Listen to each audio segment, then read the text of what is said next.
Hi guys, எல்லாருக்கும் வணக்கம் guys. இந்த வீடியோவில் நம்ம என்ன பார்க்க போகிறோன்னா, இந்திய அணியை விட மாட்டோம். கண்டிப்பாக இந்த 4வது டெஸ்ட் போட்டி நாங்கள் தான் வெல்வோம். வென்று இந்த தொடரை வென்று ஐசிசி டெஸ்ட் சாம்பியன்ஷிப் உலகக்கோப்பை ஃபைனலுக்கு கண்டிப்பாக நாங்கள் தேர்வாகுவோம் அப்படின்னு சொல்லிட்டு டே 3 முடிஞ்சோடனே பத்திரிகையாளர் சந்திப்பில் பார்த்தீங்கன்னா ஆஸ்திரேலிய அணி நட்சத்திர வேகப்பந்து வீச்சாளர் மிச்சல் ஸ்டார்க் இந்திய அணி குறித்தும் அது மட்டும் இல்லாமல் இந்த சீரீஸ் குறித்தும் போட்டி குறித்தும் சில பல கருத்துக்கள் பேசியிருக்காரு.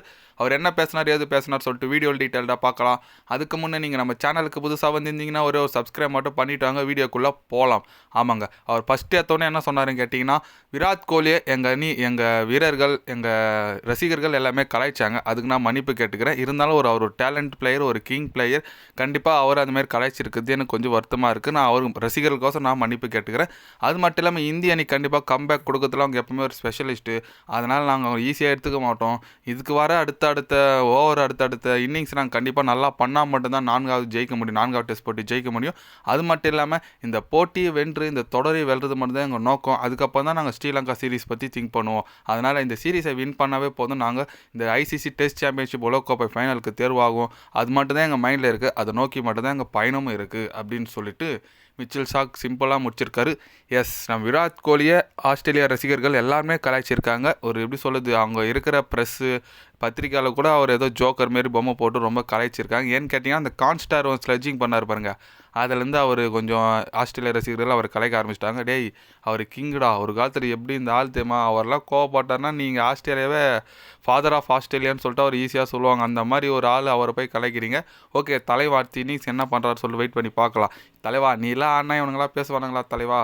ஓகே விடுங்க, அடுத்த இன்னிங்ஸில் கம்பேக் கொடுங்க. அது மட்டும் இல்லாமல் இந்திய அணி இப்போதைக்கு ஒரு ஆபத்தான நிலையில் தாங்க இருக்குது. ஏன்னா ஒரு 211க்கெலாம் 7 விக்கெட் வீழ்ச்சி. நம்ம வாஷிங்டன் சுந்தரம், நிதிஷ்குமார் ரெட்டியும் சூப்பராக ஆடிட்டு வந்துட்டுருக்காங்க. ஒரு 50+ பார்ட்னர்ஷிப் போட்டு ஆடிட்டு வந்துட்டுருக்காங்க. கண்டிப்பாக அவங்க நல்ல ஒரு ஸ்கோரை எட்டிட்டா போதும், இந்திய அணி கண்டிப்பாக ஒரு கம்பேக் கொடுக்கலாம். ஏன்னா 200 ரன்லாம் இருந்தால் லீடு நம்ம கொஞ்சம் கஷ்டம்னு சொல்லலாம். இப்போ ஓரளவுக்கு டீசெண்டாக ஆடிட்டு வந்துட்டுருக்காங்க. பார்க்கலாம் எவ்வளோ நம்ம ஃபஸ்ட் இன்னிங்ஸ் அடிக்கிறேன்னு சொல்லிட்டு. அதுக்கப்புறம் பார்த்தீங்கன்னா பொம்ரா சிராஜ் தான் இருக்காங்க. பேட்டிங் சொல்கிற அளவுக்கு ஆள் இல்லை. இவங்க 2 பேர் காப்பாற்றினா மட்டும்தான் முடியும். அந்தமாதிரி சுச்சுவேஷனில் நம்ம இப்போ இருக்கோம். அதனால் நம்ம ரோஹித் சர்மா மேலே நிறைய விமர்சனம் வந்துட்டுருக்கு, விராட் கோலி நிறைய விமர்சனம் வந்துட்டுருக்கு.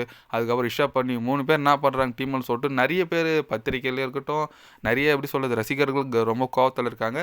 கண்டிப்பாக வெயிட் பண்ணி பார்க்கலாம். அடுத்த இன்னிங்ஸில் என்ன ஒரு கம்பேக் கொடுத்தாங்கன்னா இதெல்லாம் பேசுறதெல்லாம் நிறுத்திடுவாங்க. அது பொறுத்து இருந்தால் பார்க்கலாம். நீங்கள் சொல்லுங்கள், இந்திய அணி இந்த போட்டி வெல்லுமா? வாஷிங்டன் சுந்தர், நிதிஷ்குமார் ரெட்டி சூப்பர் ஆடிட்டு வந்துட்டுருக்காங்க. அது குறித்து நீங்கள் என்ன நினைக்கிறீங்கன்னு சொல்லிட்டு கமெண்ட்டில் சொல்லுங்கள். அது மட்டும் இல்லாமல் ரோஹித் சர்மா அணியில் இருக்கணுமா வேணாம், அவங்களோட கருத்து என்ன நான் தெரிஞ்சுக்கணும். மறக்காமல் கமெண்ட்டில் சொல்லுங்கள். இது போன்ற ஸ்போர்ட்ஸ் யூஸாக தெரிஞ்சுக்கணும்னா சேனலை சப்ஸ்கிரைப் லைக் ஒன்று பண்ணிக்கோங்க. கண்டிப்பாக கிரிக்கெட் பற்றி day by day channel update வரும். மறக்காமல் சப்ஸ்கிரைப் மட்டும் கொஞ்சம் பண்ணி வச்சுக்கோங்க. நன்றி, வணக்கம்.